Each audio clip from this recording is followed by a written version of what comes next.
압살롬에게 그냥 속절없이 그리움을 흘려보냈던 다윗을 꿰뚫어 보고 지혜로운 여인을 데려다가 다윗의 마음을 잔뜩 흔들어 놓았더니 결국은 다윗이 압살롬을 용서하고 그를 데려오라고 요압에게 명령을 합니다. 요압이 그 명령을 받고 압살롬을 그술에서 데리고 옵니다. 그런데 다윗이 그를 자기 집에 데려다 놓고 내 얼굴을 보지 못하게 해라. 이건 오늘날로 얘기하면 가택 연금 시켜놓는 거예요. 집에다가 이렇게 딱 데려다는 놨는데 만나지는 않는 거예요. 다윗이 아마 의도적으로 그랬을 수도 있어요. 왜냐하면 온 이스라엘이 아는 압살롬의 계획적인 그 살인을 온 이스라엘이 아는데 다윗이 그냥 무작정 데려다가 그를 용서해주고 그리고 마음껏 활기차게 돌아다니게 만들었으면 아마 백성들에게서 그 신뢰가 떨어질 수도 있을 겁니다. 물론 3년이라고 하는 세월이 흐르긴 했지만 그래도 이미 부각이 되어 있었던 그런 사건이기 때문에 다윗의 입장으로는 이렇게 할 수밖에 없겠다 하는 그런 시각도 있습니다. 그런데 저는 이 대목이 참 아쉬워요. 왜냐하면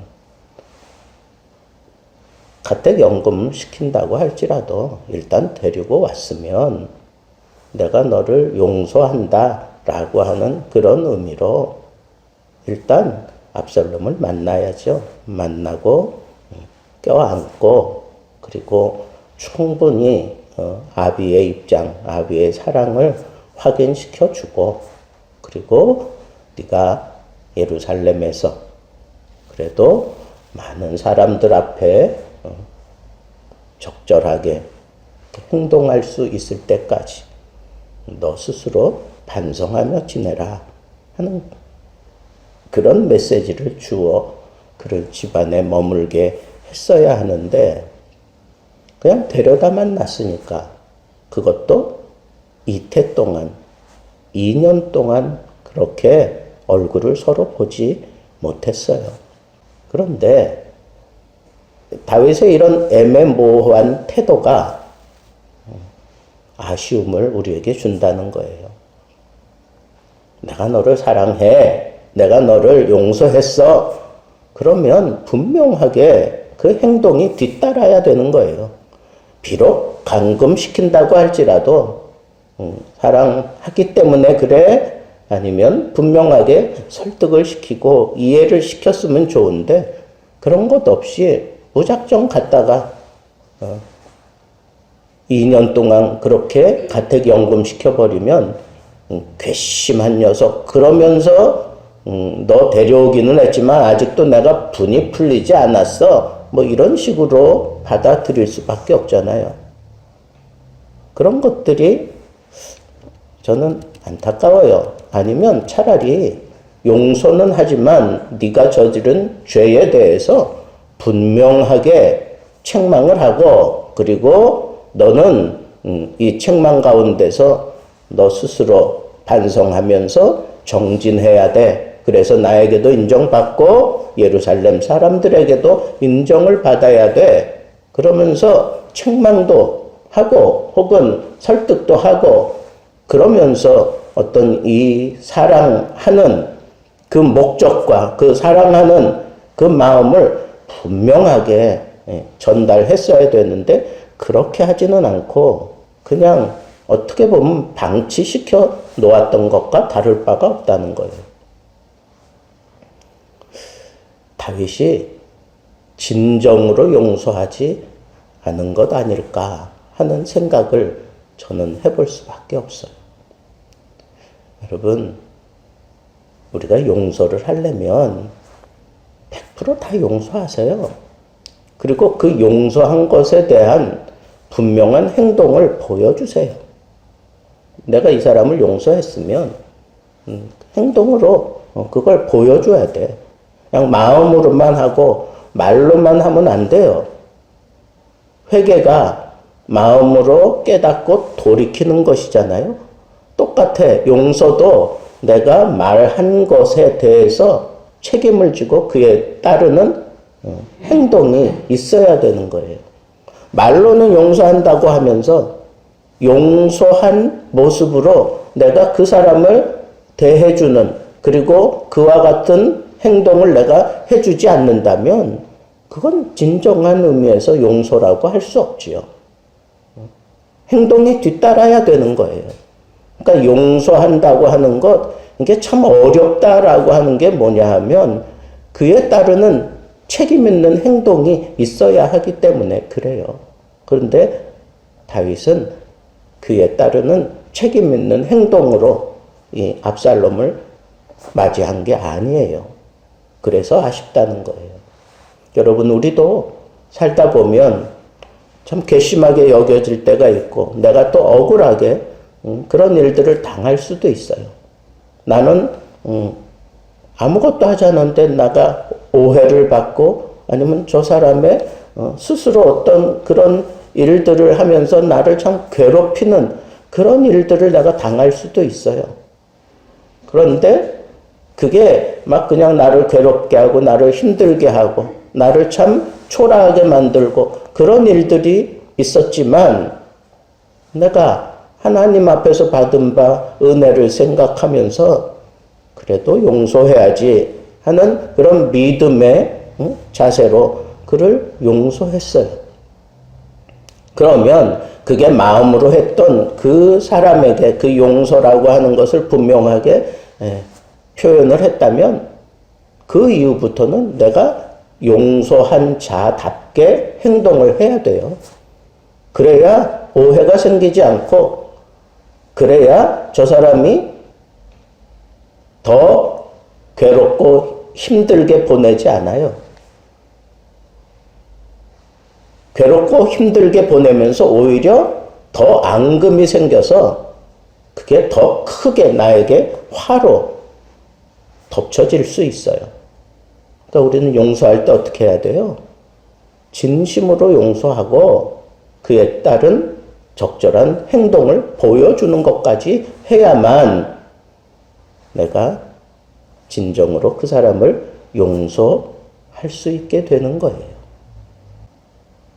우리는 정말 이 용서를 해야 되는 사람들이잖아요. 예수 믿는 사람이기 때문에 우리는 매일같이 용서하며 살아야 돼. 끊임없이 용서하며 살아야 돼. 왜?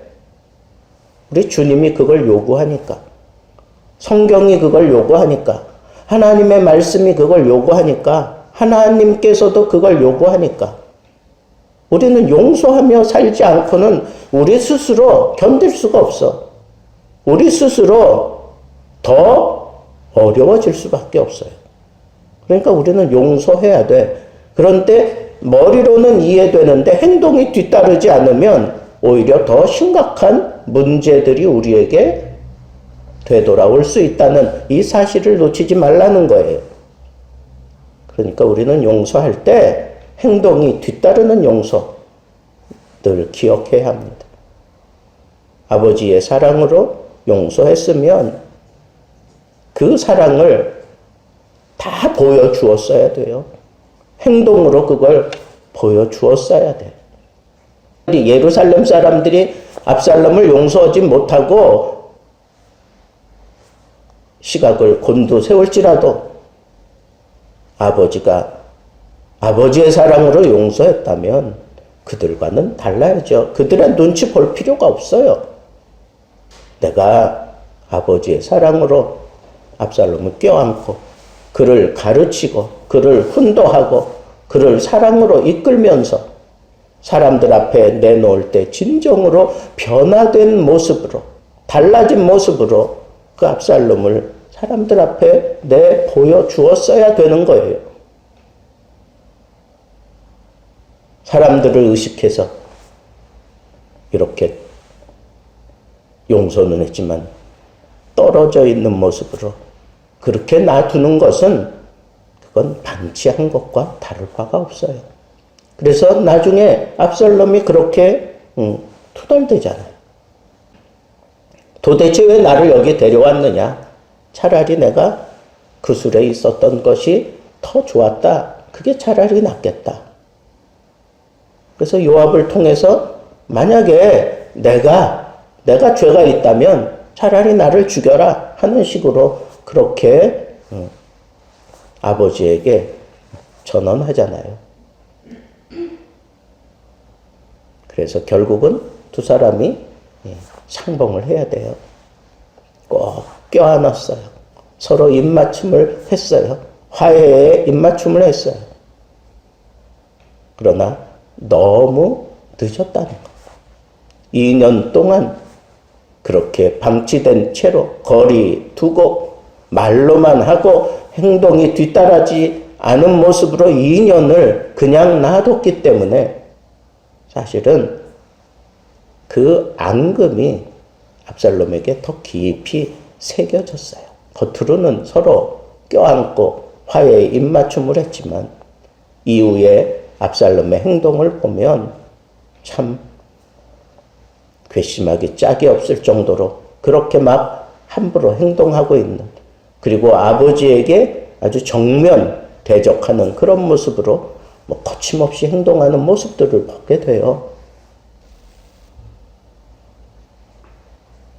여러분, 우리 용서하려면 화끈하게 하세요. 여러분들 표현대로 화끈하게 용서하세요.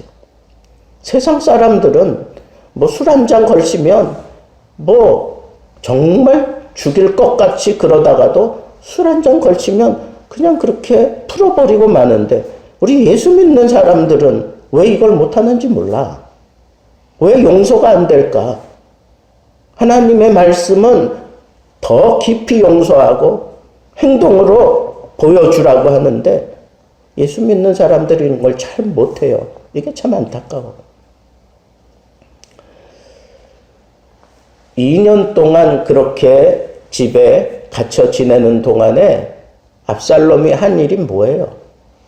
압살롬에게서 정말 회개한 모습의 그런 행동이 전혀 없어요. 나오질 않아. 심지어는 어떤 일까지 저질러요? 자기를 데려온 요압을 부르는데 요압이 거기에 응하지 않아요. 2번이나 불렀는데 응하지 않으니까 자기 집하고 요압의 그 밭이 가까이 있으니까 자기 종들을 시켜서 그 요압의 그 보리밭을 다 불태워버려요.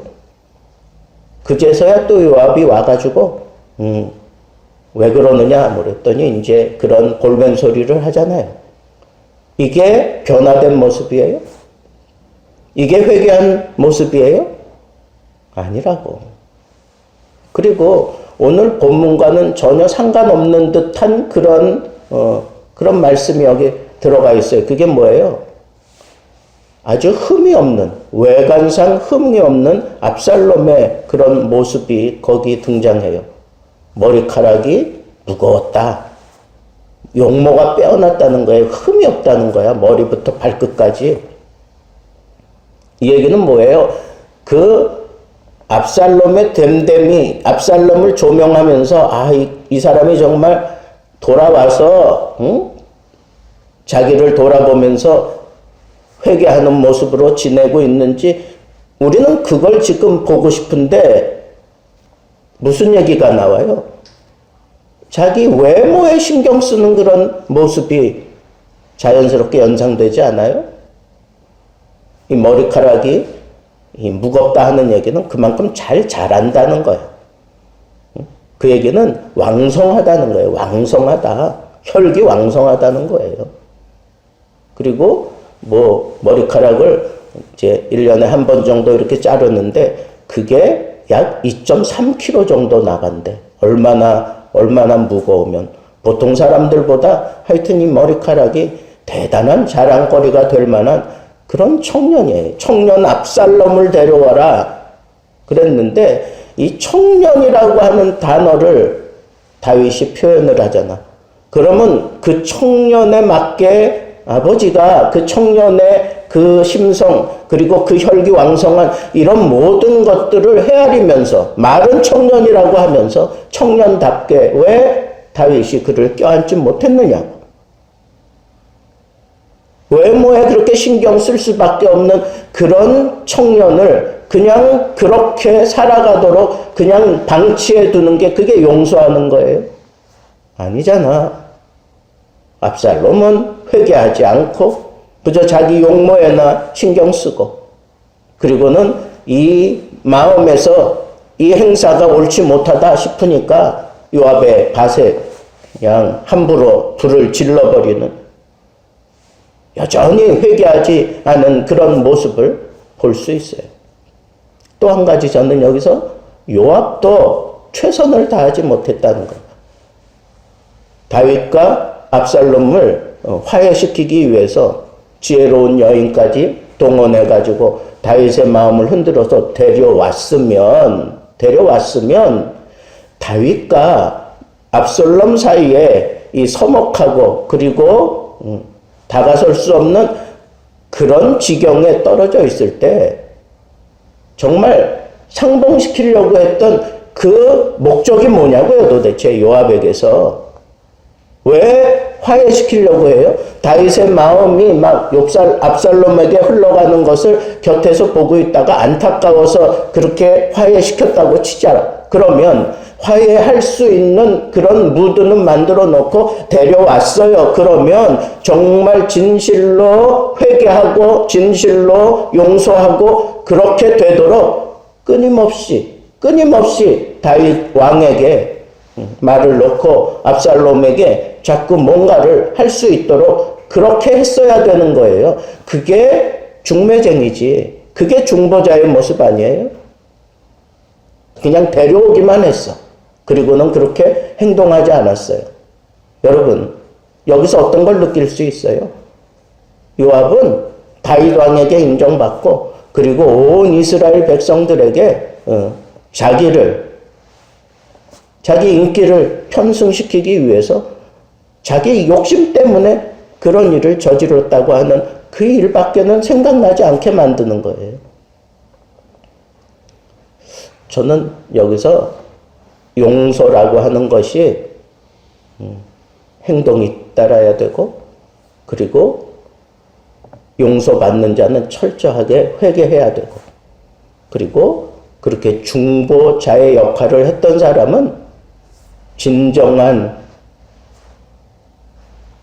상봉이 이루어지도록 진정으로 서로를 품어 안을 수 있도록 끝까지 최선을 다해서 그렇게 애를 쓰지 않고는 진정한 화평이 이루어지지 않고 진정한 용서가 이루어지지 않는다라고 하는 이 사실을 우리는 이 말씀을 통해서 깨닫게 됩니다. 어떤 때는 우리가 용서받아야 될 때도 있고 용서해야 될 때가 있고 또 화해시켜야 될 때가 있습니다. 이건 우리에게서 절대로 떠나지 않는 그런 모습이에요. 여러분들이 중보하는 역할을 하게 될 때 최선을 다하세요. 여러분들이 용서받는 입장이라면 철저하게 회개하세요.